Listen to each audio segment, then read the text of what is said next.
Hello, people. Hi, Marina. Yeah, good, Hi, thank you. hi, everybody. Hi. Hi. How are we all doing? Very well, thank you. How are you? Really well, really well. We're having a good week. Good month. Yeah. I haven't seen you guys for a week. It's a year in lockdown, isn't it? Yeah, exactly. Exactly. Oh, lovely to see all of you guys. Do you know what I mean? How's the month been so far? Oh, actually, before I ask that, have you guys started to make contact with your coaches? Has everybody had an opportunity to touch base? Yeah, I know one or two have had a first session and I've had some positive feedback from that, so that's really good. That's really good. As have you all chosen your coaches, or still in the process? Just give me a show of hands if you've chosen your coaches. Brilliant. Not quite. Yeah, some of you are still thinking, hey Remy, it's good to see you, sir. And some of you are still thinking it through in terms of who you want to coach. Yeah. That's good. When everybody comes on, I'll also talk quickly about mentors, because I know that there may be a little bit of confusion around it, that you guys were the host is spotlighted your videos. Why has the host done that? That's scary. Thank you very much. Your internet is unstable. Don't worry, Newton, don't worry. Do you know what I mean? Obviously, as we always record the sessions, and we'll upload the sessions to make that available for you guys. Let me see how many. We're just waiting for a few more to join. We've got a really special guest today, René, I'm really excited about. I'll tell you a little bit more about him in a minute. Tara, have you found a coach? You didn't? Are you still speaking to a coach, or what's your coaching situation? No, I've spoken to some. I've said I've let some of them know that I'm not going to go with them, but I'm deciding between two, and I haven't quite decided yet. Okay. So very cool. It's quite hard. I find it quite difficult because they all bring something completely different. So it's like I'm sure they're all great, but yeah. And not to worry that if you date, if they can't be everything. So you get the right person, you make that relationship work. Once there's a chemistry and a symmetry, a chemistry and a synergy, that you feel comfortable and you can feel that you can talk to the person. That's the main thing. Do you know what I mean? How are you? Everybody good? Stephen, how are you, Steve? You good?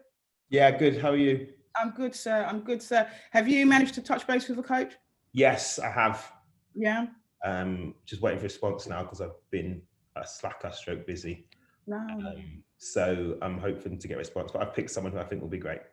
Fantastic. They're all great. And like Tara said, everybody brings something a little different to the table. Do you know what I mean? Brings something a little different. At 5 minutes past, I'm going to start. I'm keen to try and finish on time. We're aiming to finish at 5:30 because I know a few of you have got to get off for personal bits and pieces. So we'll aim to finish at 5:30. While I've got you here, you also, Rio sent you guys the forms about the mentors. And I know that you guys in the applications put in the mentors, but what we wanted to do is give you an opportunity, because we've done a few sessions. You might have spoken to a coach. You might have evaluated or thought about who your mentor is and whether that person is right for you. So the idea was to give you the opportunity to kind of reconsider. If it's exactly the same as who you've chosen, that's perfect. That's no issue whatsoever. But if you can just let us know as soon as, and we are going to start contacting the mentors on your behalf next week, and hopefully sessions will happen before the end of, you can start arranging sessions before the end of April. So that would be cool. And press release. Did you guys get the link to the website? I'm quite excited. I think it's quite, you guys look good, man. You leaders look very good, very good. And I know there was a slight confusion around the pictures. So you sent pictures, you sent 2 sets of pictures, right? I don't know if you remember, Jasmine, you'll remember because you were in the picture. We did that big leadership picture. I don't know if anybody's seen it. There's a picture of about 50 people. Lenny Henry's in it, Marcus Ryder's in it. We did it a few years ago. We are planning or hoping to recreate that picture with the pictures that you sent. That's why you were asked really specifically, behind a black background, blah, blah, blah. And that's being created at the moment. And that was slightly separate to what we were going to use on the site. But if some of you want to change your picture to that, that's fine. But that's why you were asked to send 2 pictures, yeah? And if you haven't sent your video, please send that as well, because that's quite urgent. We're going to use them as in our social media campaign, and we're also going to put it on the site. Originally, we had hoped to launch a lot sooner and let the press know a lot sooner. But in hindsight, when we thought about it, it felt like it was appropriate to have everything in place. If we can get your videos, pictures and everything, then we can make a real hoo-ha and make some noise around it. So that's why there's been a slight delay. And we aim to go to press in April now, to just give a little bit of time for the editing to happen. So if you haven't sent your video, please do. It's really urgent that you do. And if you could send it as soon as possible, we'd really appreciate that. Right. A few people are not here yet, so I'm going to kind of push on because I'm kind of quite conscious about time. And René's here and it's amazing and it's great. We don't want to have him waiting too long. René is a kind of amazing leadership spokesperson who's been speaking on this topic. I just very briefly, I had met René when I was about 18. It's terrible. I went to one of his talks, and I don't even know that he'll remember me, but I went to one of his talks when I was about 18. It was like a Black networking kind of enterprising talk, and he was amazing and he blew me away. And I remember at the time saying that I really want an opportunity to try and work with him or to link with him again. So this is amazing that I was going to say 20 years on. You all claim that. I'm going to say 20 years on. A couple of years later. Well, a couple of years later, I'll take that. A couple of years later that I'm able to bring him here. I don't know if you guys remember the program, How to Pay Off Your Mortgage in a Year. René presented that. He's just been around in this space for a long time. And he was just saying to me that yesterday he was speaking to, you were saying 100 of the top leaders over at Microsoft, and 250 leaders at R&B, a pharmaceutical company. And actually he only tends to spend time or speak to people at the kind of top end of their industry. So at the kind of top senior levels. So this is a real pleasure and a real joy to have him here. I'm not going to talk too much. I'm going to hand you straight to him and he's going to explain what he's talking about. And it's like an evolution from the conversation that we had the last time we spoke. So last time we spoke, we were talking about our purpose, our personal purpose, our one word equity. Essentially, why do we do what it is that we do? Do you know what I mean? And being wedded with that. And René's going to take that conversation a little bit forward. So I'm going to hand you over to you, René. Thank you very much for being here. Very, very kind of you. So thank you. And look, it's a real privilege and pleasure. Can I get you to mute for the moment? Because I'm going to get you to unmute later and we're going to have a joint session. If I get you all to mute off at the moment, and let's set a context. And the context is that for far too many years, that journey to the top of the organization, to the top of the profession, to the top of the business has been challenging. And when we look up at the top, it's been hard to see people who look like us, be it faith, be it gender, be it race, be it whatever. The top teams have been homogenous for a very long time. And here in the UK, they tend to be white, middle-aged, middle-class, male, from Russell Group universities, from a privileged disposition. And it's always worked because with groupthink, they come from the same places, decision-making tends to be quite quick. Alignment tends to be quite easy. Getting to agreement is relatively straightforward. We're now starting to challenge the quality of those decisions, the quality of that alignment. And some groundbreaking research in March 2020 from McKinsey told us that diverse teams, especially cognitive diversity, delivers a 34% increase on the bottom line. So homogenous teams are not the way forward. This is the time of not just diversity, but inclusion, and maybe even more belonging. And in all my years in business, I've never felt a more productive time. Is it an even playing field? No. Is it a meritocracy? No. Is it better than it's ever been? Yes. So therefore, there's something to be grabbed. No one's going to give it to you. No one's going to hold the door open for you and let you in. But I've never seen a more productive time. I've never seen a more opportunistic moment. But we're going to have to grab it. And last year, May the 25th, the world of inclusion changed. The tragic 8 minutes, 46 seconds that was beamed onto our mobiles, tablets, living rooms, TVs, changed the world significantly. And all of a sudden, there's not a business that I'm working with that isn't investing significantly in inclusion. Do they know what they're doing? Not all the time. Have they got a clear plan? Hardly. Is the intent honorable? Yes. They're clumsy, sometimes clueless, but it's there. So what I'd like to spend some time talking to you about and having a conversation about is how do we energize ourselves? How do we mobilize ourselves How do we take advantage? I want to take you back to a moment.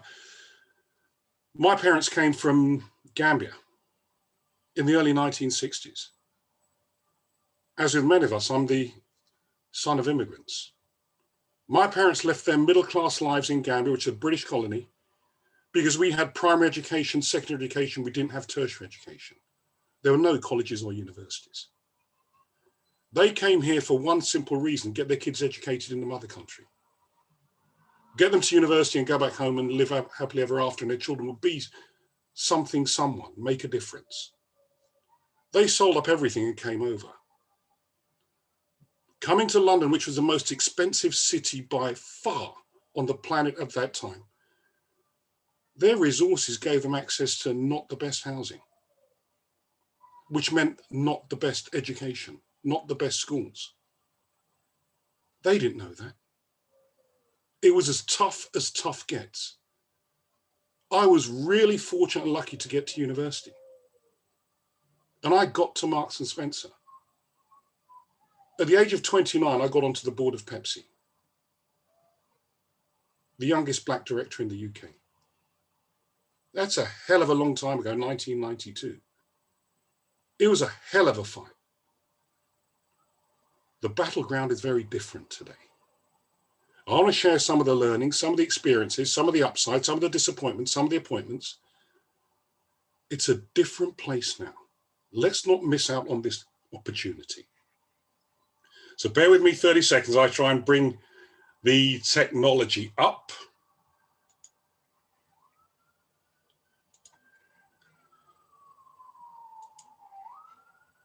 And just about there. Now, hopefully you can see that screen, can you? Extraordinary times demands extraordinary leadership. I'm going to make an assumption about everyone on this call. Everyone on this call is a good enough manager. Otherwise, you wouldn't have got to the positions you've got to today. What I want to talk to you today is about leadership. Contemporary leadership, inclusive leadership, the route to the top. It's not about your intellectual capacity. It's not about the quality of your academic learning. It's not about how good a manager you are.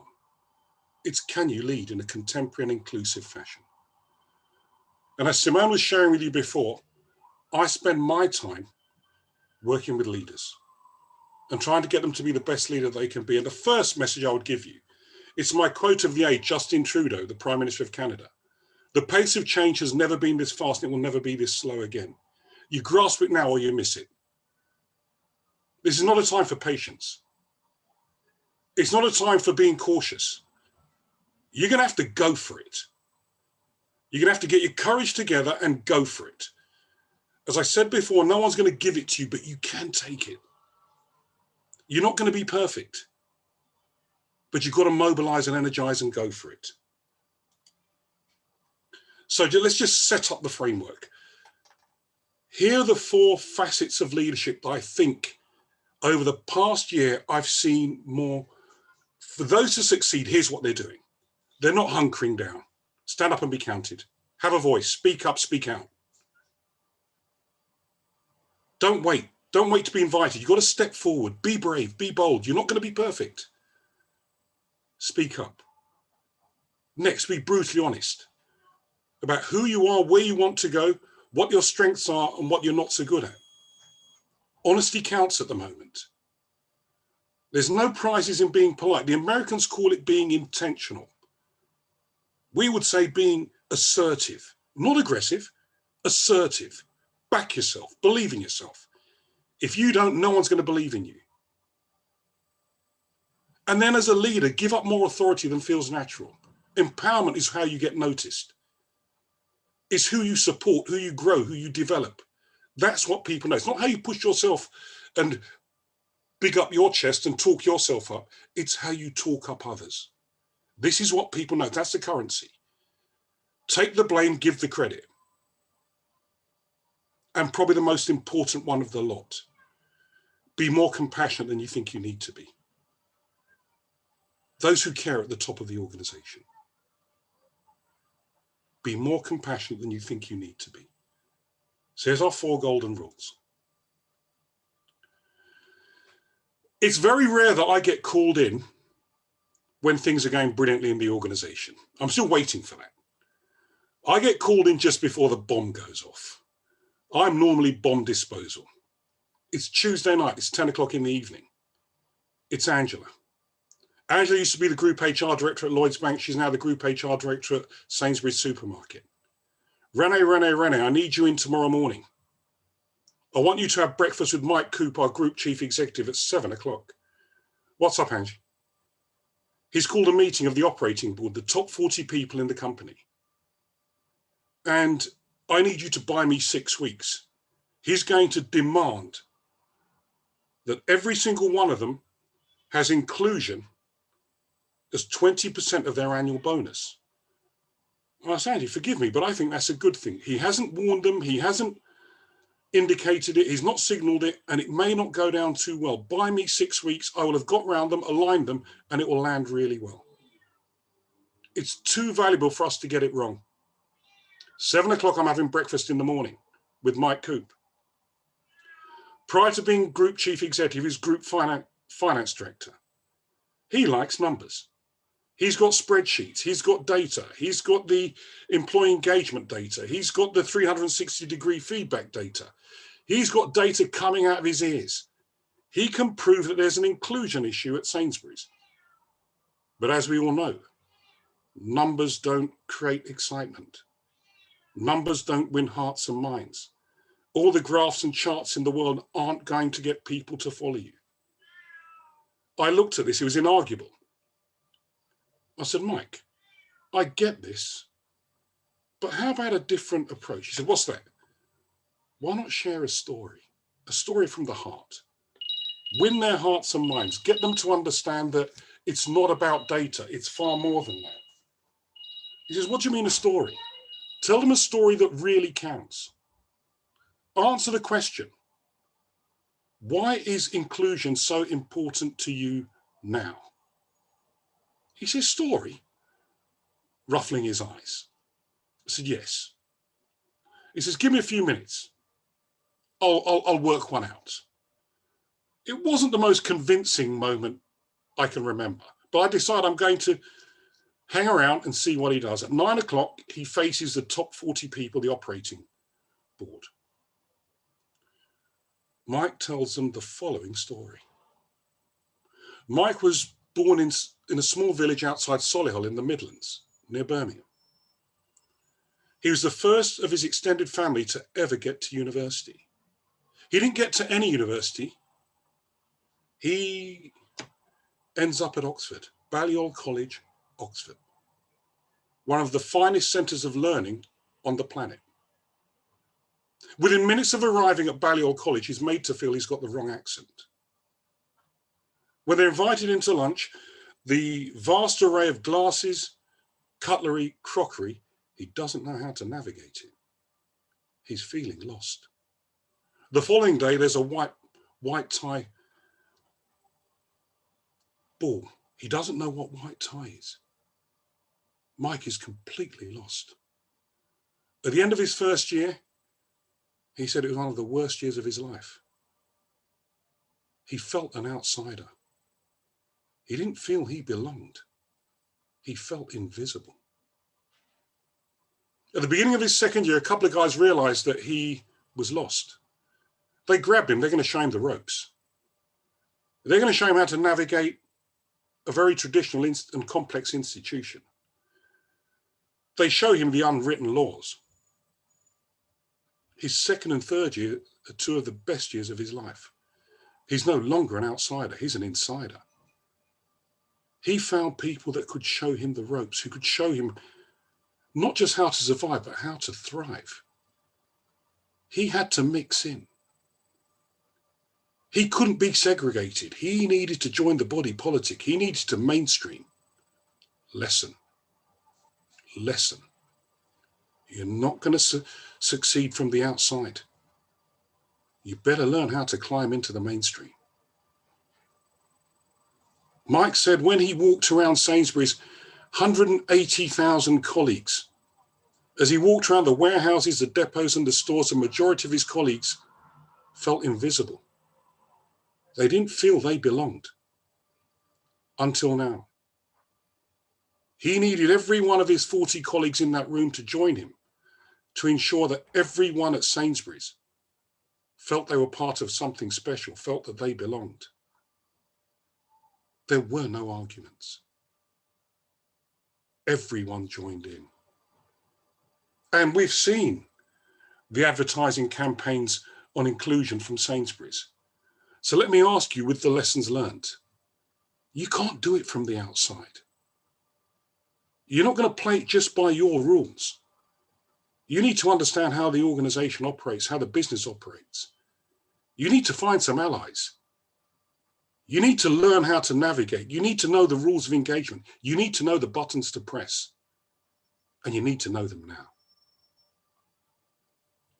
Now, Simone, we sent out a copy of the audiobook Spike, my latest book, to everyone who's on the call today. And Spike came to me for a reason. In all my years of working in business, I spent 10 years at Marks & Spencer's, 3 years on the board at Pepsi, 5.5 years on the board of IPC Media, and I've had more performance appraisals than is safe for anyone. But they always went something along these lines. René, here's the 2 or 3 things you're really good at. Can we just park those? And can we focus on the 123 things you're not so good at? Your areas for improvement, your areas for development, your limitations, whatever the language is. And we're going to draw up a personal development plan for the next 12 months. It's going to focus on the 123 things you're not so good at. How about the 2 or 3 things I'm really good at? Well, we're just going to park those. This is nonsense. It makes the assumption that everyone can be brilliant at everything. It's nonsense. I'm turning it on its head. Every one of us on this call is brilliant at something. No one is brilliant at everything.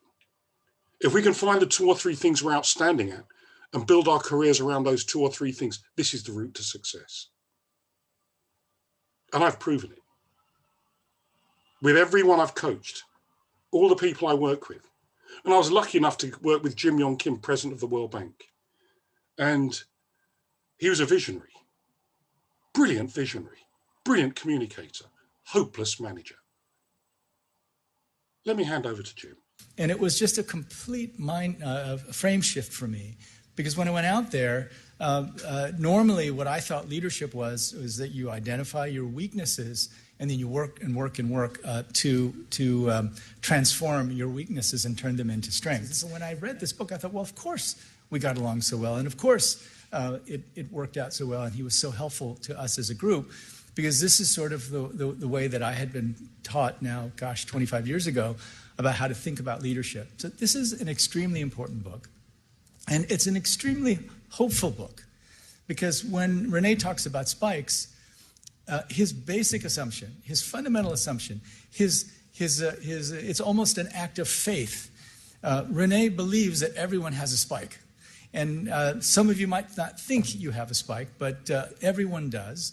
And then to think about not only the spike, and the way René took this beyond the Leadership Institute at Gallup was René talks about how to understand what your own spike is, but then understand how you can take your spike and find others who either have very different or similar or compatible spikes, and then build that team together.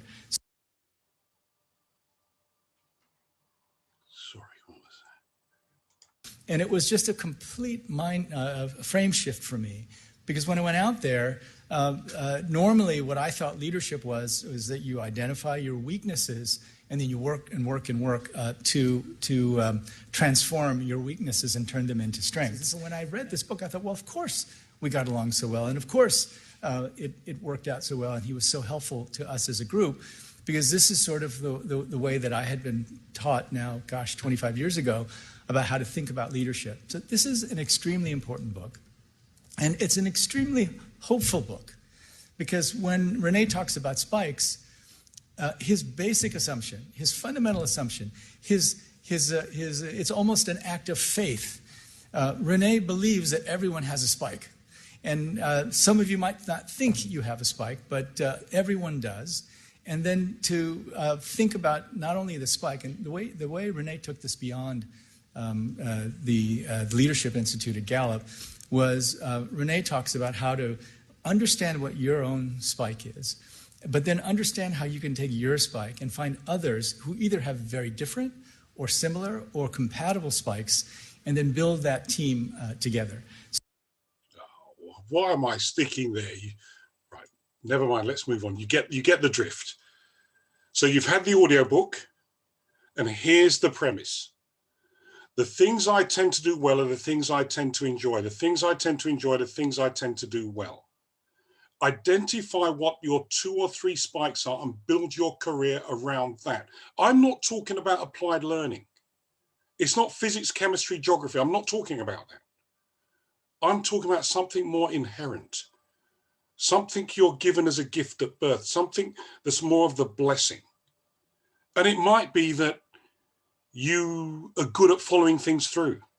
You're a great communicator. You're good at joining the dots together.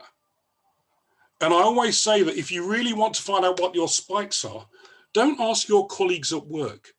Ask a loved one, mother, father, sister, brother, niece, nephew, husband, wife, partner, someone who's got unconditional love for you, who wants to see you succeed. They won't use management speak. They might say you have eyes in the back of your head. You're really generous. You're always there for me. Listen to them. Listen to a few of them. React to them. Identify what those spikes are. They're not going to tell you that it's spreadsheets or Excel, but they're going to give you a fabulous clue about what your inner strengths are and where your career could be. And remember, I've been lucky enough to work with some of the best leaders on the planet. I've yet to meet one that's an all-rounder. I've yet to meet one that's brilliant at everything. The very best ones have the humility to know the 2 or 3 things they're fantastic at. Everything else is provided by the team. Everything else. The things they're not so good at is balanced out by the team. There was a time not that long ago when the person at the top of the organization called all the shots. They initiated every bit of strategy. They solved every problem. Nothing moved without them delegating tasks. Those days are long gone. The world's too fast moving, it's too complex, and the markets are too unforgiving. No one person can do that on their own anymore. We now need a team, but it calls for a different sort of leader. A leader that creates an environment where others can succeed. A leader that now is dependent on their team for it to work out. And collaboration is the new leadership. We do it together. And what that means now, the old-fashioned obsession that the best person for the job has disappeared. It's now the best person for the team. Rise, all of us. Rise, every single one of us. It's not being in the queue for the best person for the job. Just because I'm not the right person for the team, someone else may be. But you've got to be really clear on the 2 or 3 things you're outstanding at. That's your passport to success. And in one team, it may not be you. In another team, it might be perfectly you. And I'm seeing this, I'm coaching this everywhere. May the 25th last year, the world changed. People started to look for different sorts of talent. Dress differently, look differently, sounding differently, behaving differently. The opportunity has arrived. It's no longer the best person for the job. It's the best person for the team. And we need to have the courage to put ourselves forward. A few weeks ago, we saw the Oprah Winfrey interview. And all the old habits came out. We saw the anger. We saw that horrible, I'm so tired of hearing about racism. Well, hang on a minute. Some of us are tired of experiencing racism. A week after the interview, I got a call from ITV. They were going to do the week that shook the royals. They asked me to come in to talk about inclusion. The day before me was all the royal correspondents from the media. In the main, middle-aged, white, male. angry. Had nothing good to say about either of them. We came in the following day. You could feel the tension in the studio. But as I said to you before, it's a time to speak up, speak out. It wasn't a moment to be polite. It wasn't a moment to be shy. It wasn't a moment to be appeasing. And for many of us, when we look in the mirror, we've realized the far too many years we've tried to fit in. And that pride, there's a high price to be paid for trying to fit in. Sometimes feeling as though speaking up, speaking out would label us difficult, might be career limiting. We're not in that moment. And I found myself speaking up, speaking out. And the phone hasn't stopped ringing since. And we're working with many, many businesses, and each one of them is trying to find a way forward on inclusion. They're clumsy, but the effort is there, the investment is there.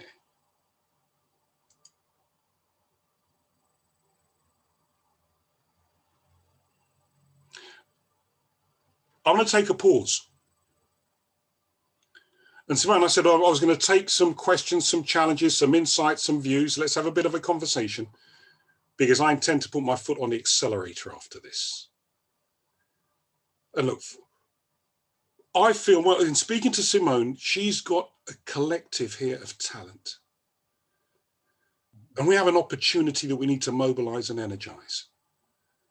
But let's have a bit of a conversation about how you feel, where you are, and let's see if I can help if any of us feel that we're in a difficult situation, we're not sure where the way forward is, or just you've got some insights, some comments and views before I really get flying here. Views, challenges, questions, please. I can go. It's Newton, René. Hi, Newton, how are you? Hi, yes, so I've got unstable internet. It's interesting what you're saying, because where I currently am, I feel like they say that they verbally say stuff about what they're going to implement, but it's words, not actions.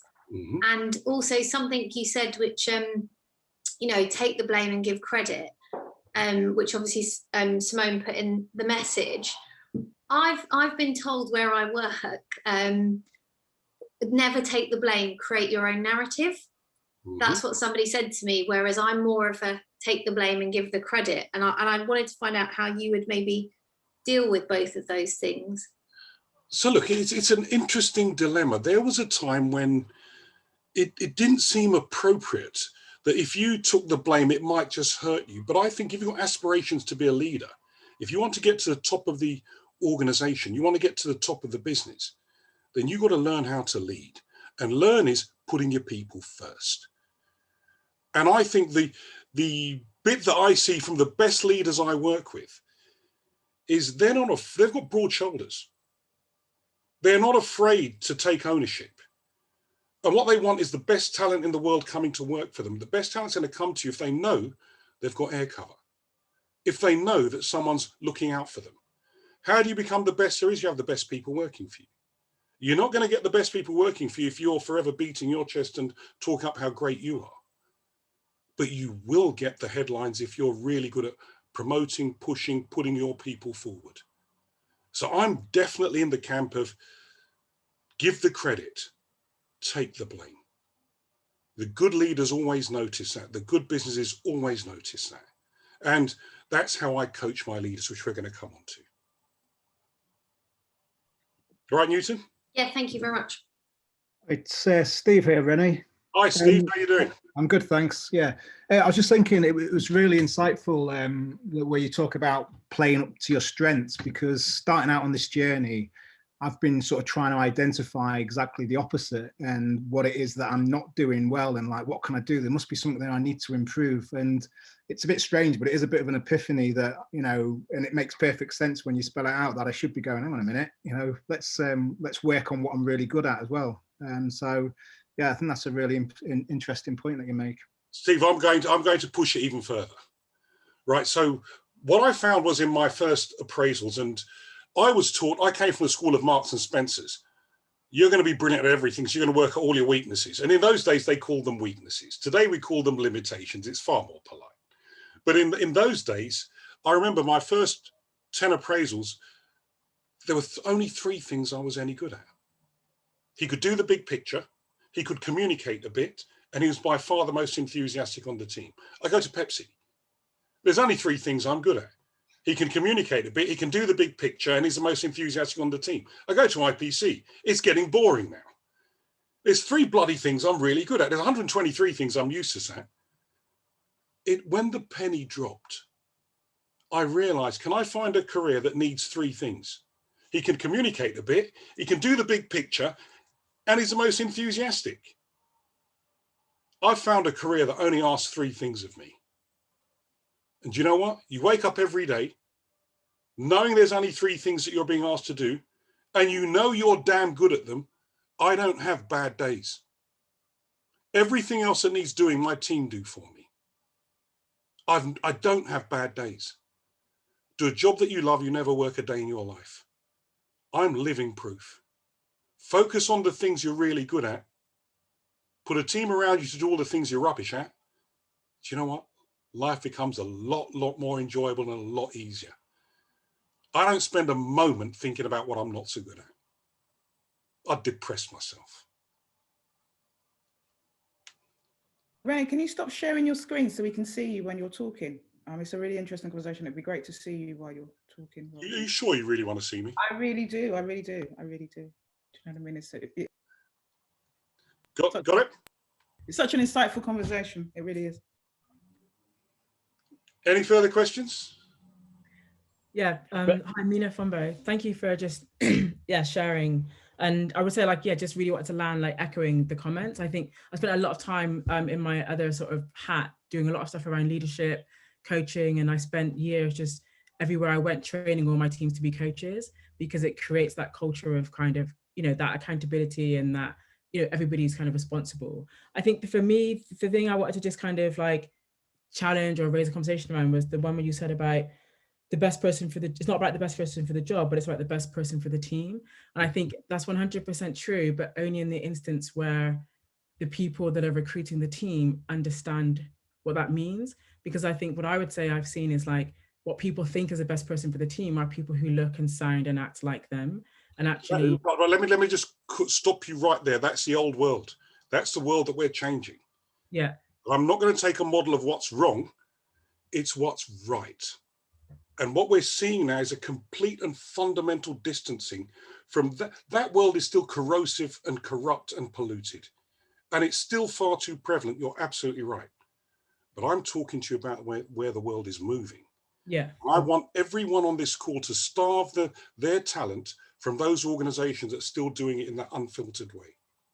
You've got to be brave enough to hold your talent away from firms which don't appreciate what you're bringing. There's no point joining and then feeling that there's a values mismatch. There are progressive organizations which are changing this. And for all of you who want that opportunity, don't go to one of those. You'll know within seconds when you're in that oldie worldy where they're not looking at who you are. They're spending too much time looking at what the job requirements are as opposed to what you bring to it and the difference you can make to the organization. And there are enough of them around, and it's changing quickly.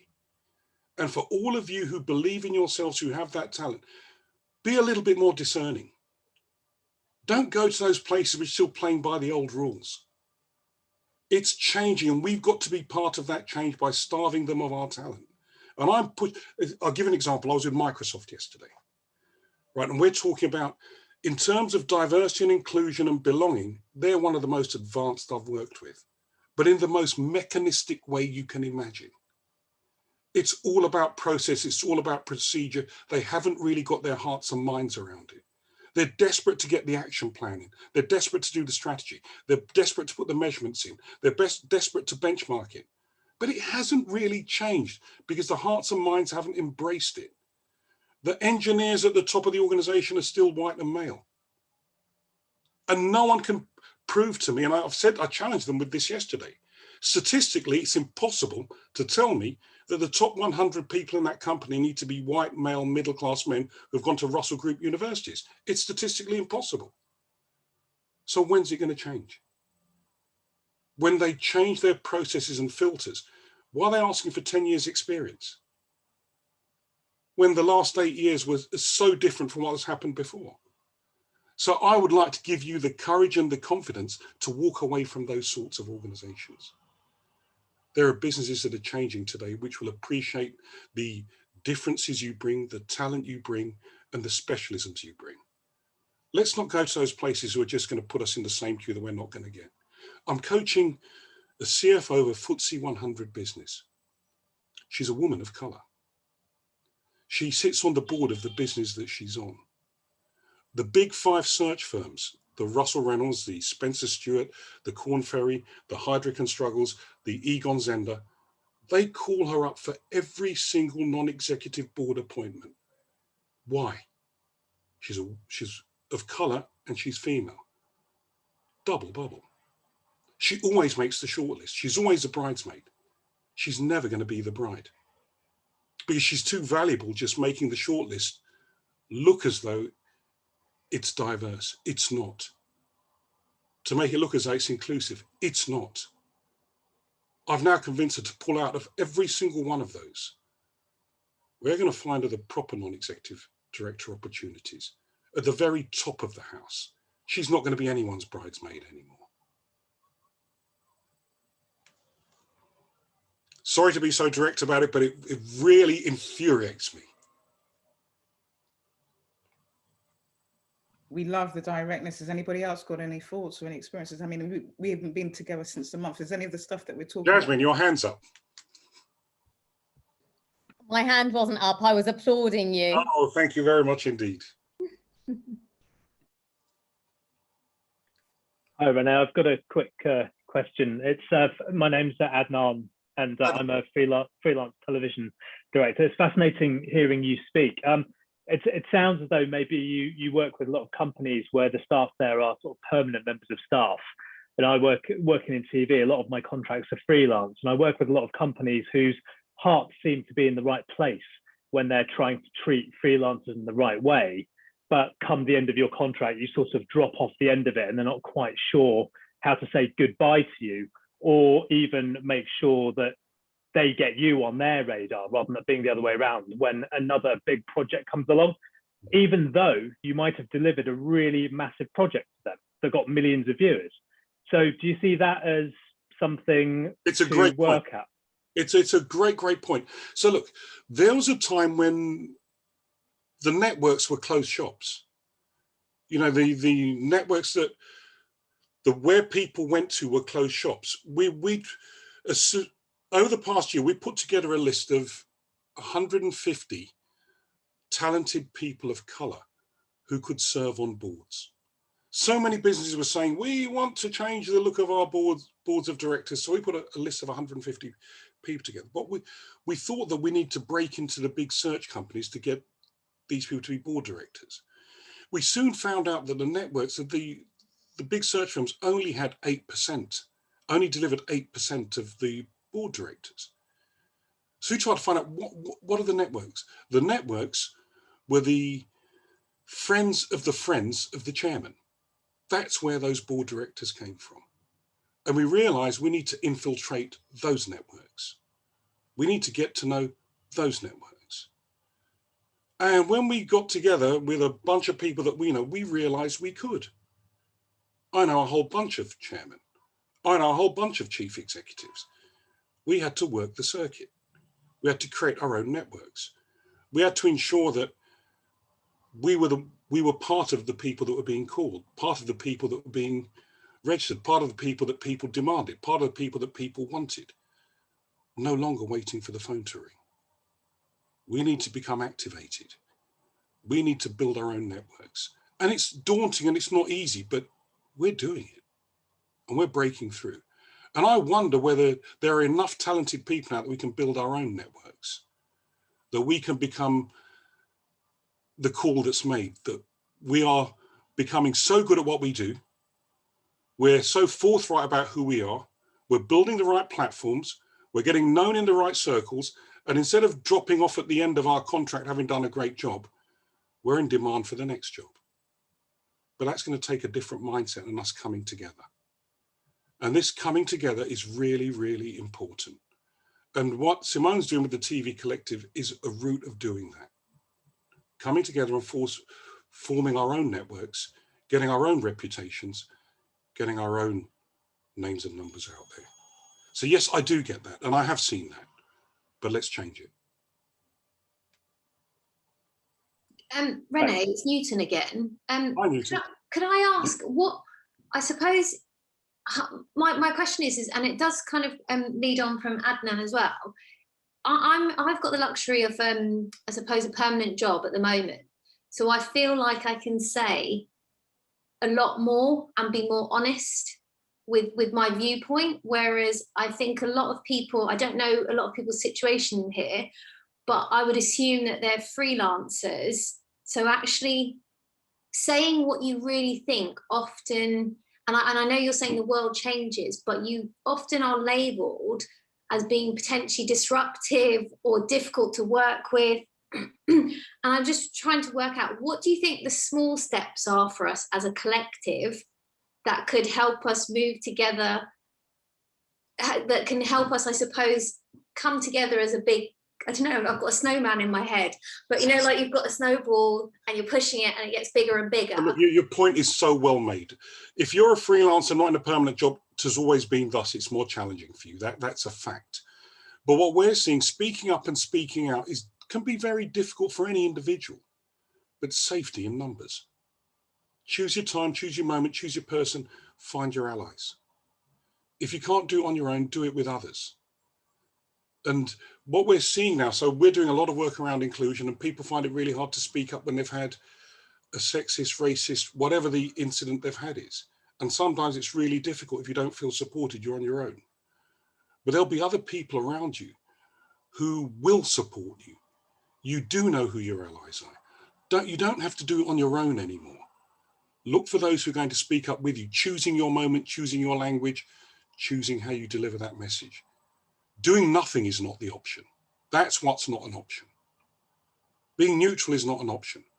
Finding the way that you can do it which protects you, but you can still speak up and still have a voice. So I do agree. Being a freelancer, not in that permanent situation, is more challenging. But find your allies. Identify your allies. Can we send you in then next time we've got a problem? Ready to roll. Good. Right. Hi, René. So one more, please. Yeah. Hi. My name's Emil. Hello. Hi, Emil. One thing I'm finding a little bit difficult, or have been finding difficult on working on big productions, is being heard. Actually, that's one of the most difficult things I've been dealing with, because my sort of approach to it is, when obviously you're of a different background, shall we say, yes. People react badly if you're forthright in your views, etc., and you get a reputation. Yes. So you can't be as forthright and as inviting of conflict if you were a white person, and that's just simply that is a fact. That's what's happening. And so I've tried to always be really measured and let my words do the talking, but it's very, very hard when people are talking over you and you're not being heard or not being listened to. And it's like Brexit, isn't it? The loudest voices are the ones that are heard or listened to, regardless of the logic. But look, I refer you to similar answer to before. That don't underestimate how much support you've got, and you may not be able to do it at exactly that moment. There'll be people, white, green, brown, who will support you, who will share your point of view, who will back you up. That's the big change I've seen. There was a time when it was really hard to find anyone who was different to you, but what we're finding is the biggest issue is not in fact race, it's generations. There's a generation that's much more joined up and much more prepared to stand together and much more prepared to back each other. And I had a situation recently with, I'm doing some work with Unite students up in Bristol. And we always find the incumbents, whoever the incumbents are, start to get threatened. At Microsoft, it's the engineers. At L'Oreal, it's the female managers. At Unite Students, as with most of the places we work, it's the white male managers. And the whispering campaign was coming through with the work we're doing on inclusion, that we're being positively discriminated against. With gender and race, the one thing no one's doing anything about is the white managers. So we create an environment where I encourage them to speak up. They'd never been asked to speak up before. I asked them how they felt. And they said, we feel it's positive discrimination against us. I was showing them there's nothing positive about discrimination. We're not doing discrimination. We're creating a level playing field. What's your idea? We're trying to build a meritocracy. What's your alternative to it? And after exhausting them by listening to everything they had to say, they came on side. We are widening the gate. We are looking for talent in different places. We're going to unorthodox places we never looked for before. We're not throwing anyone out. We're just getting the best of the best from every place we possibly can. Why should you feel threatened by that? And what we've tried to do is get every voice to get involved. And what we're finding is there are so many people who support, and as many of them are white men who feel more supportive of the moves that we're doing. And I'm not advising you to fight this on your own. It's to find the allies, the collective voices. That's what's changing. There's a lot more people who's prepared to stand up alongside you, and they're not all of colour. I think the difficult thing, René, is that when you're in a freelance position, it's not really the security of the job, really. It's the fact that you're all thrown together. And there are some existing relationships and there are many that aren't. And there's definitely a bit of a power struggle because there's an element of your survival depends on it, and there's ambition that gets in the way. So you're back to feeling isolated again. I think you've got to work hard to change that. You've got to work really hard to change that. Because if you're isolated, you've lost, haven't you? That's not going to work. So what we've got to do is change the game to make it play in our favour. And this is the point I was making about you're going to have to go mainstream. You're not going to have to stay isolated. It's not going to work. And sometimes we've got to swallow really hard and find our allies. And they may not look like they'll be allies, and they'll be dressed like them, they may not sound like it, but they're there. This wasn't the case a few years ago. The field has changed massively, and let me reassure you of that. And let me give you the confidence to go out there and try. It's an opportunity to change the game forever. I'll tell you one thing that's, sorry to take over, but there's one thing that I wanted to bring up to you. You used to work for Marks and Spencer, didn't you? Yes. So my girlfriend is on a leadership, kind of like this, basically, leadership cohort. Yes. And Marks and Spencer has made a commitment to diversity, yes, right? Between 14 and 20%, I think it was. So on a leadership program, right, with no, there's no job outcomes on that front. It's just, to identify how many out of 20 people do you think were diverse? Nowhere near enough. One. And actually, the highest proportion in Marks and Spencer, and you just think, come on, Marks and Spencer. I think it was 11 were women with blonde hair. So identikit. I went back to Marks and Spencer's 2 years ago to give a talk on inclusive leadership. I was the only person of colour in the whole auditorium. I was still pleased to be there. I was still pleased to take on, because we've got to fly the baton from somewhere. Doing nothing is not an option. And I would still say that your girlfriend is there and she's going to make a difference. And it's going to start somewhere. And I'm pushing all of us, remove the cynicism. Get involved in the positivity. 1 is a start. 100 would be fantastic. But let's hope your girlfriend becomes a leader there, because she's the one that lots of people look up to and identify someone who's like her, and they will start seeing the floodgates open. Well, she's one of the white blonde ones, actually, so. Well, you need to do some work yourself then, don't you? So look, I'm going to move on a bit, conscious of our time. Great questions. Just let me get back to where we were.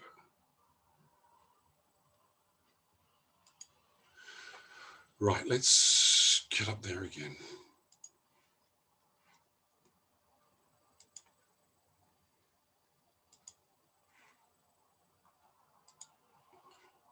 Bear with me again. Sorry.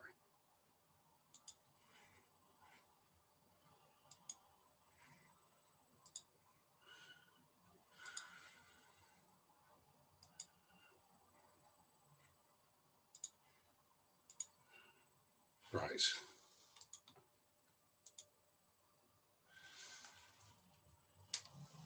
Late last year, I was invited to the Eastern Blossoms Network dinner in South Kensington.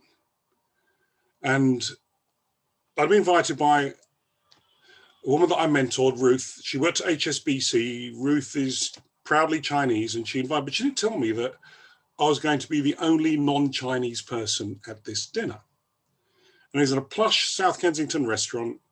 And we sat around, and one of the guests, she was from Goldman Sachs, Lynn, she stood up and she gave the pre-dinner speech.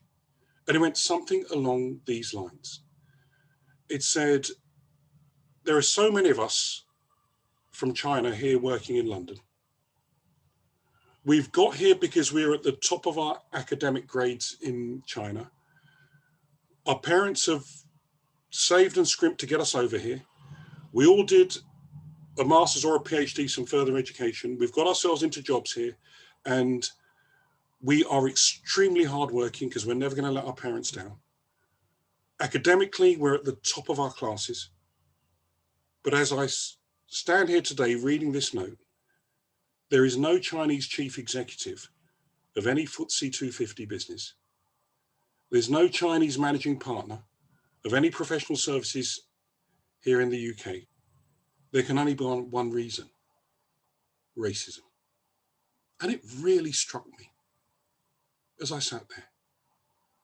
And I realized some 25 years before, I'd sat in similar restaurants with my black mates, reading similar speeches, feeling exactly the same way as they were feeling at the time. And it really hurt. It really, really got to me. And at the very end of it, I realized why I'd been invited. I was asked to say a few words on how they might break out of this. And I said to them, I'd never seen anyone achieve their leadership potential without the intervention of a mentor. I'd just not seen it, not experienced it. And I was lucky enough to have had some amazing mentors in my career. So I left with 6 mentees, as you do. And over the next year or so, I'm working with 6 of the mentees. And what I realized, and what came to me really, really quickly, smart as tacks, really hardworking, exactly as they've said, but staying on the periphery of the businesses they worked in. Not prepared to compromise on their cultures and their values. Didn't see the reason to mix or to get involved or to socialize with anyone. And consequently, they were always hired as being brilliant at what they did, but never seen as leaders. 4 of the 6 I was mentoring started to move through their careers, move through the gears. And Nils, who's next to me in the picture with the glasses to my left as you look at it, he was at Amazon. And he was in one of the toughest environments you could imagine.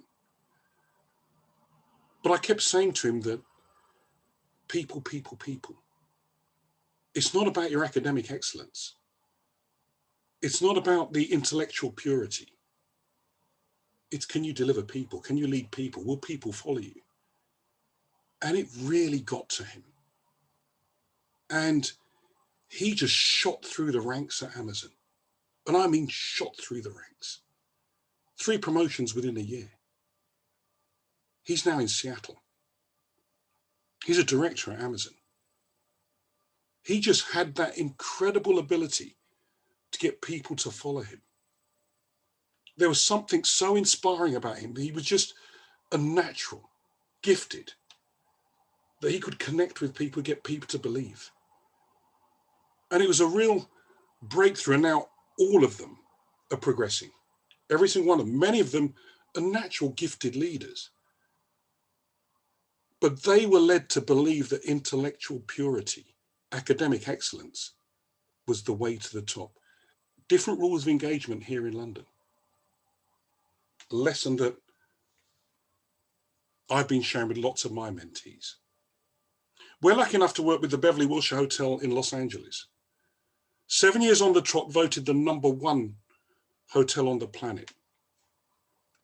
They have 3 doormen, 3 African-American doormen, who run 3 8-hour shifts every day. Todd, the general manager, is fabulous. This is where they shot Pretty Woman, of course. Richard Gere, Julia Roberts, of course, everything in the film is absolutely true, and it's just the most brilliant hotel you could ever meet. But the doorman is a touch point for the guest experience in a hotel. Todd does something exceptional. Every Friday has a manager's meeting. 10 o'clock every Friday morning, he invites the 3 doormen. They're not managers, but he invites them. Many would say it's because collectively they have 250 guest interactions every day. It's more than that. At the front of that hotel, if they're really fired up, they're really energized, they're really passionate, the guest experience starts from there. When they turn up at the meeting, they're not item 9, they're not item 23, they are always item number 1. Todd says to them at the start of every meeting, guys, tell us about our guests. What are we doing well? What are we doing badly? What could we do better? Just by asking them that question at the start of every meeting, he's made them feel they're part of something special. Just by listening to what they've got to say, he and his management team have created engagement. By acting on anything they say, they've created trust. They've made them feel trusted. How do we feel when we're trusted? We go the extra mile. Who are you inviting to your managers' meetings? Who are you inviting to make feel a little bit special? Who are you going out of the way so that they feel as though they're trusted, they're believed in? This is what I'm calling leadership. This is the new contemporary leadership.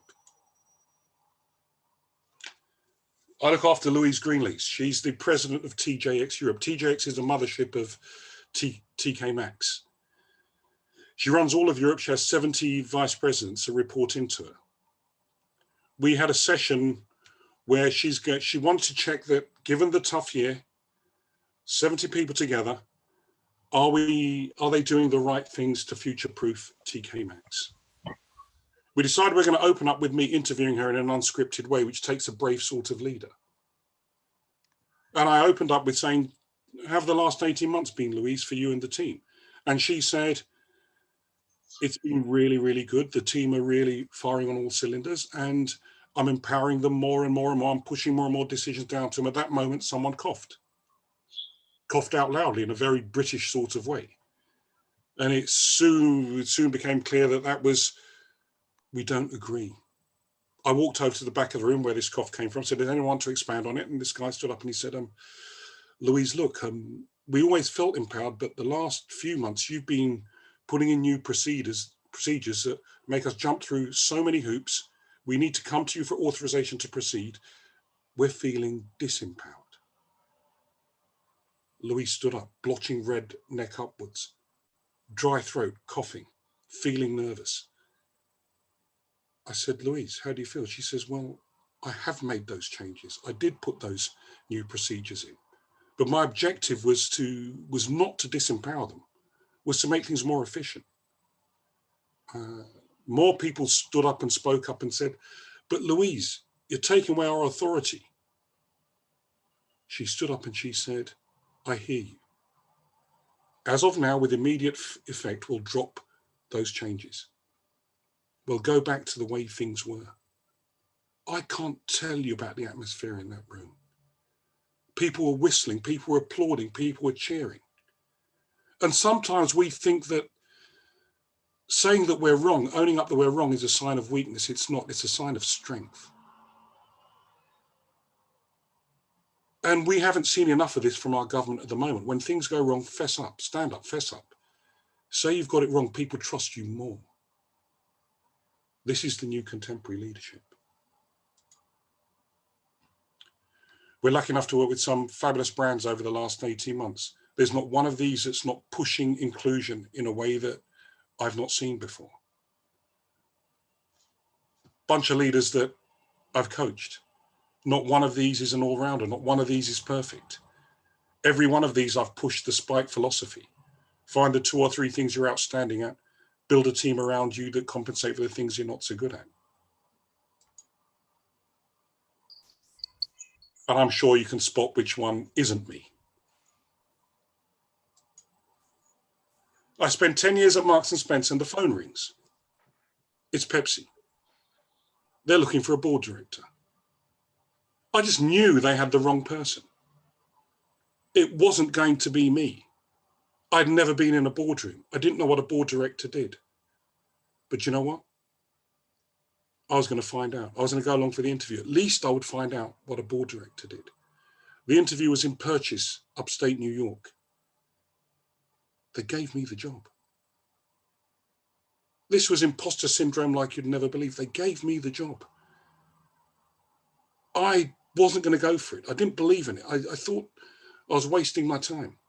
This is April 1992, BG, before Google, way before Google. My first day of work, as life would have it, was a board meeting. In those dark days, 1992, 7 of us on the board were all male. I'm the only non-American. I don't look like my colleagues. I don't sound like my colleagues. We're shaking hands. We're getting to know each other. I'm nervous. I'm going to be found out any moment now. Clueless on what a board director did. The door opens and in walks Larry, Group Chief Executive. Larry came in and said, "Gentlemen, let me introduce you to our new board director, René Carayol. Let me tell you a little bit about René. He had no notes. He had no Google." René's parents came from Gambia to London in the early 1960s. I nearly fell over. I'd never put it on a CV. I'd never put it on an application form. It was never going to serve me any purpose. Why would I put that on an application form? How the hell did he find that out? I don't know. He talked through infant school, junior school, primary school, high school, university degree, no notes, no Google. He talked through my university degree. I did 9 different roles as a merchandiser at Marks and Spencer. He talked through every one of them in chronological order. No notes, no Google. Guess how he made me feel? It lasted maybe no more than 3 to 4 minutes. No, it lasted me a lifetime. No one had ever taken so much time out for me. Guess how it made me feel? Guess what confidence it gave me? My colleagues nicknamed me Mission Impossible because whenever Larry had something that couldn't be done, he gave it to me and I got it done because of that 3 to 4 minutes. What are we doing for new people that join our team? What are we doing to make them feel that they're part of something special? What are we doing to make them feel as though they belong? Let me say it again. It's our new contemporary leadership. When I say culture, I mean the way we get things done around here, unique to every organization. Find the organization has the culture and the values that match you. 8 steps for changing culture. Look for the organization that hires for attitude as much as skills. Look for those that interact with customers often, that provide something to belong to, that recognize and acknowledge efforts and wins, that want enthusiasm, that circumstances change but their values don't, where finish beats perfect and where they trust their people. We need to become more discerning about the organizations we give our talent to. Everyone on this call can be a leader if you choose to be. It's a mindset, it's an attitude. It's not a job title. It's not a qualification. There's no tests, there's no exams. Once you've made that decision, no one can take it away from you. It's not management where one size fits everyone. Every one of you will do leadership differently. Every one of you will do it authentically. Everyone will do it your way. And that's okay. Management is the mission, strategy, plans, tasks, processes, KPIs. We call it hardware. If you don't do it, you go out of business tomorrow, but it's not enough on its own. It's not what gets you to the top anymore. It's the purpose, vision, people, teams, culture, the software, management, IQ, leadership, EQ. We think management, we feel leadership. When we connect with people, we empathize with people. That's where leadership is. My definition, leadership is not management. It's how you energize your people towards your vision. Keyword, energize. Not tell, energize. Here's why we obsess about it. Leadership is the art of accomplishing more than the science of management says is possible. When they say it can't be done, get the leaders in. 3 men working on a building site in the burning sun. Breaking rocks is the toughest work you've ever seen. The journalist comes to the first one, says, why do you do this job? I haven't worked for 3 years. I took the first job I could get. Go second one, why do you do this job? I've got a wife and 3 kids to feed. I took the first job I could get. Go to the other one, why do you do this job? Looks up, wipes the sweat from his brow, leans on his shovel and says, I'm helping to build a cathedral. I'm helping to build a cathedral. Synagogue, mosque or temple, depending on where you are. But no one's doing a menial, manual, repetitive job. Everyone's doing something vital.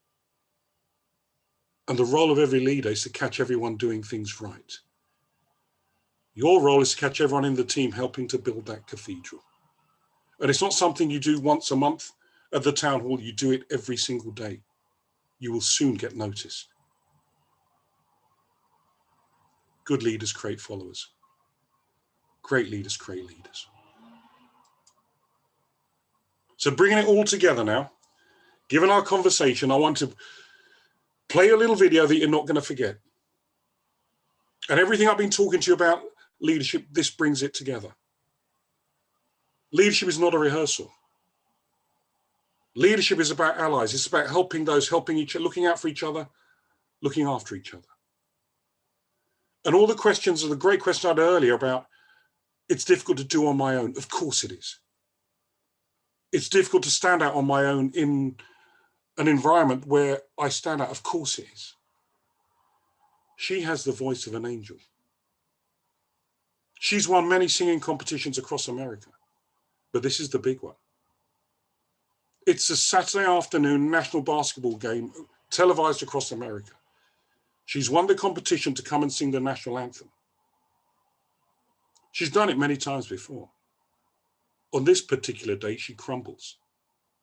Anxiety, nerves, who knows? She crumbles.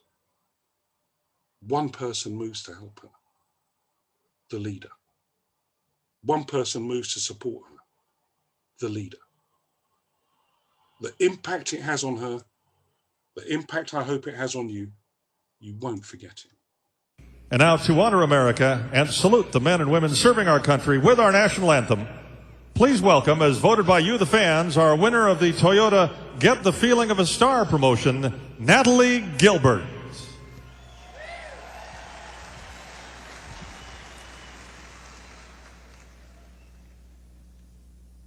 Oh, say, can you see by the dawn's early light what so proudly we hailed at the stars like stars?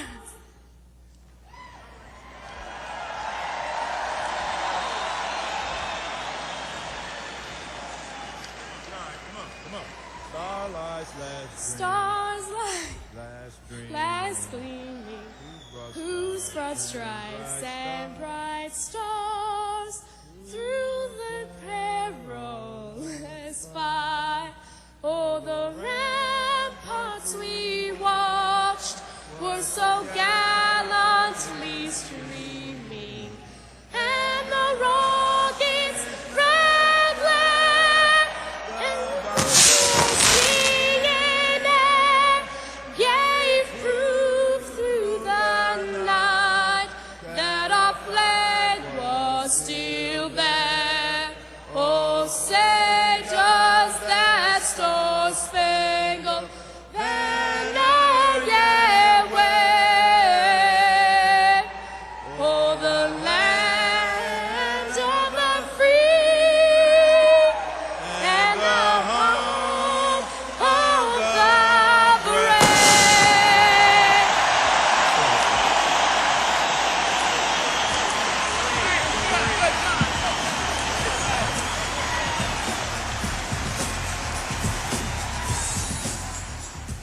me say it for the last time.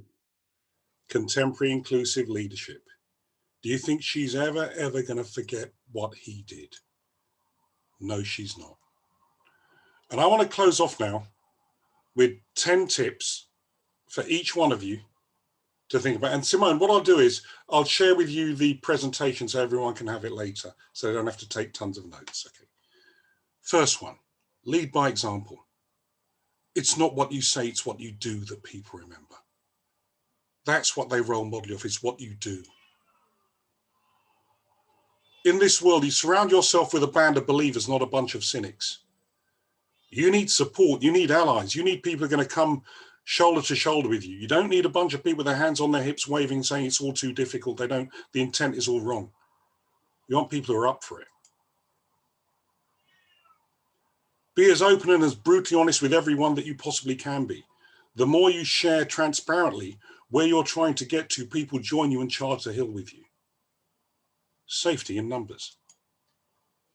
4 most powerful words. Ask those around you, what do you think? Get their points of view. Take an interest in who they are and what they think, what they believe. Get them on your side. We know this one. We know this one. The illiterate of the 21st century won't be those who can't read and write. It'll be those who can't learn, unlearn, relearn. Learn, unlearn, relearn. Get that spike spiky. Make it spikier. Find out the 2 or 3 things you're fantastic at. Fine tune them. Hone them. Stand for them. Sometimes just get out of the way. Just get out of the way. This one may not be for you. Great players don't win trophies. Great teams win trophies. Be part of that winning team. Don't be the loner. As they say that the strength of the pack is the wolf. The strength of the wolf is the pack. No room for lone wolves. Most of all, be the leader you want to follow. If you're stuck, you don't know what to do, be the leader you want to follow. Closing message. This ain't easy. If you're bold, you might fail. If you're not bold, you will fail. Fabulous talking to you. Thank you very much for your engagement. Simone, thank you very much. Really good to talk to you. And Simone, if you get that link there, www.carayol.com/TV Collective, you can download the presentation. Wow, that was really, really amazing, really powerful. I even have anything to say after that. I think it's one of those moments where you just— That can never be true, Simone. And just absorb and take it all in. I mean, you speak my heart. And I think that, you know, no matter what's going on in terms of the world and BBC and their promises, and that is how you show up and what you do. So, I mean, you kind of really emphasize and kind of spoke to what we're trying to do here, to get some leaders who are already amazing leaders to go out there and just be their best and be discerning about where they share their talents. All of the things that you've spoken about was absolutely amazing. It was really powerful. Yeah, I agree completely inspiring. Before we let you go, is there anybody got any other questions or any comments that we've got in for the last 10 minutes? Let's take advantage. Has anybody got anything that they want to comment or say before we let them? Quick question, actually. Please. I think it was a really great Stephen, that's you, Stephen, is it? Yeah, it is. René, take off your thing so we can see you, please, sir. Sorry, Stephen. That's all right.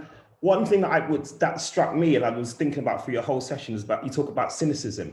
Mm-hmm. And trying to not be cynical. What I noticed is that a lot of the industries that you said you worked with weren't creative industries. And I know a lot of people here will obviously work in the creative industry. And the problem for us is we work on shows, films, stuff like that. And what drives those is ratings. And ratings mean money for from the advertisers, for the networks. And we feel like our voices aren't being heard because what drives the key holders is those ratings, those numbers, which means that our stories aren't being told because our stories don't attract the audiences, which don't attract the money for the advertisers. So, you know, how do you deal with stopping being cynical when you work in an industry which is driven by money and we live in a culture where the black pound isn't as strong as, or the, you know, isn't as strong as the white pound, so to speak. And so the money's not coming in from those. And you've seen the changes. So Netflix are a customer, BBC are a customer, Channel 4 are a customer, ITV are a customer. And every single one of them is being kicked really hard to change them.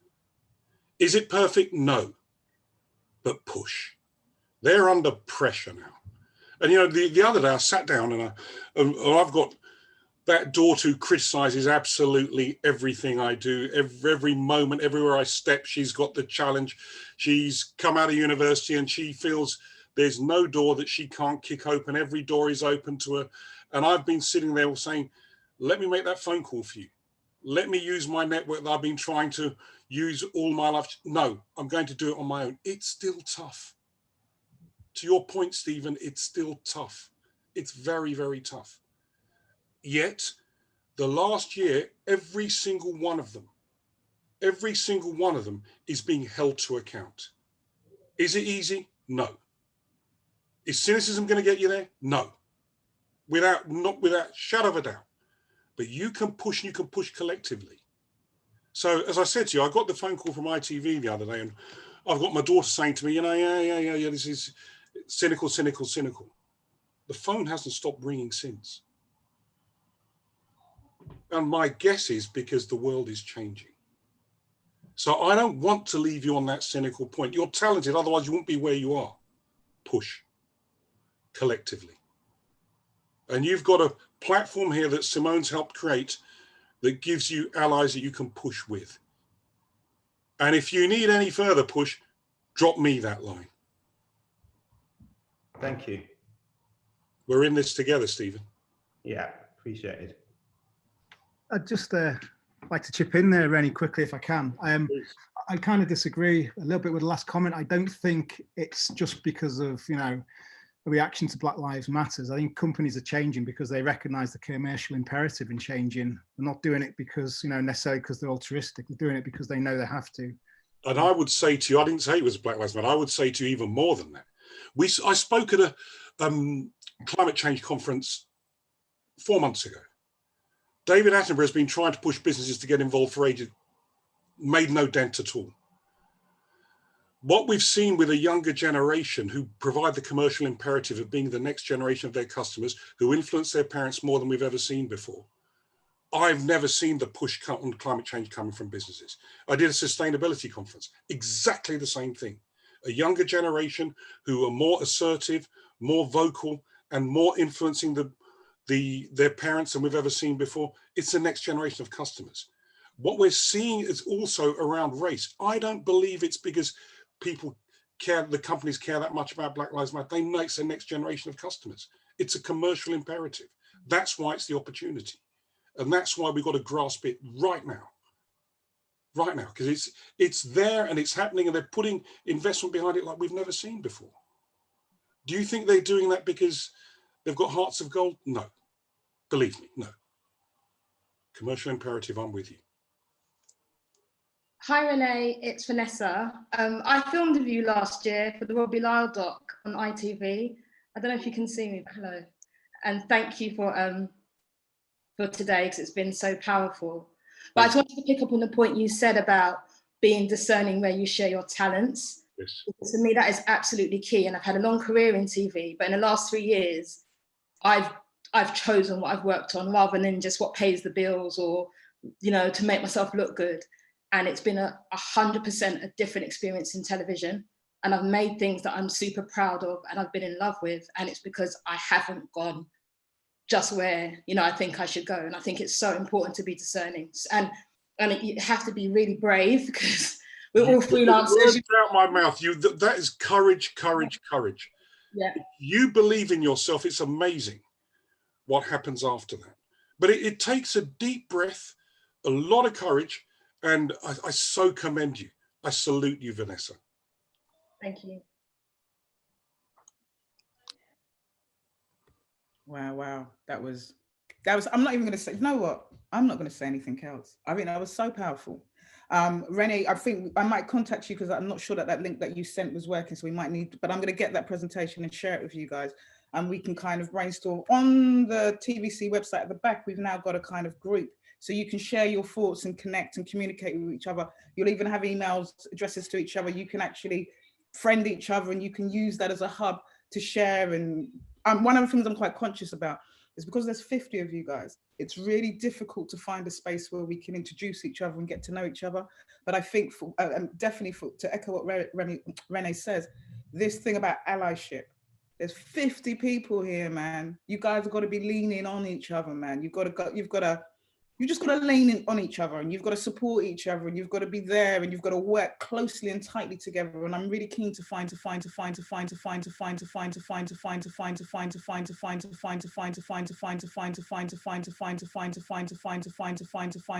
I think we heard you.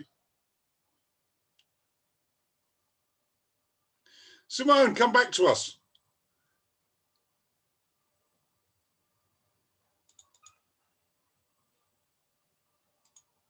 On that note. That was a good gag, René. So look, it's been an absolute pleasure engaging with you. If you've got my details, Zach's going to send over the presentation so all of you get a copy of it. If there's anything I can do to help, contact me directly. It's been an absolute privilege working with you. Thank you very much for your time, and thank you for your engagement. Thanks. Thank you. Thank you. Thank you. Thank you. Thank you so much, René. Thank you. Thank you. Pleasure. Thank you. Thank you. Vanessa, you made my day. Thank you very much.